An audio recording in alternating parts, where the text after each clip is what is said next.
Ang San Juanico Bridge ay isang tulay na matatagpuan sa pagitan ng Samar at Leyte, na bahagi ng Pan-Philippine Highway.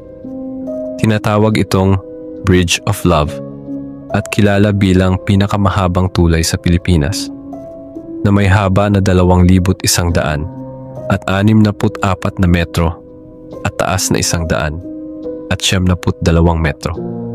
Isinasalaysay na ito ay matibay, nilagpasan ang maraming bagyo, at naging simbolo ng lakas at tibay. Ngunit sa likod ng kanyang tagumpay, may mga kwento ng kababalaghan na nakapalibot sa kanyang pinagmulan. Ayon sa mga lokal, ang pundasyon ng San Juanico Bridge ay sinasabing naglalaman ng dugo ng mga bata, partikular na mga street children, sa isang ritual na tinatawag na padugo o blood offering. Ang padugo ay isang sinaunang tradisyon sa Pilipinas na nagsimula pa noong panahon ng mga pagan, kung saan inaalay ang dugo upang makuha ang biyaya ng mga anito at upang magbigay ng lakas sa mga gusali o infrastruktura.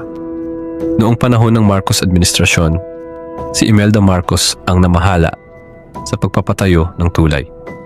Ayon sa mga kwento, bago magsimula ang proyekto, lumapit siya sa isang manghuhula upang magpakonsulta. Ang manghuhula ay nagsabing hindi matatapos ang konstruksyon ng tulay kung walang iaalay na dugo ng mga bata. Kaya nag-utos si Imelda na ipakuha ang mga street children mula sa Samar at Leyte. Sinasabing ang dugo ng mga batang ito ay hinalo sa pundasyon ng tulay at ang kanilang mga katawan ay itinatapon sa ilog na dumadaan sa San Juanico Bridge. Ayon pa sa kwento, may isang diwata o sirena na nakatira sa ilog ng San Juanico Bridge. Nasaksihan daw ng diwata ang ginawang ritual at nalungkot siya sa nakita.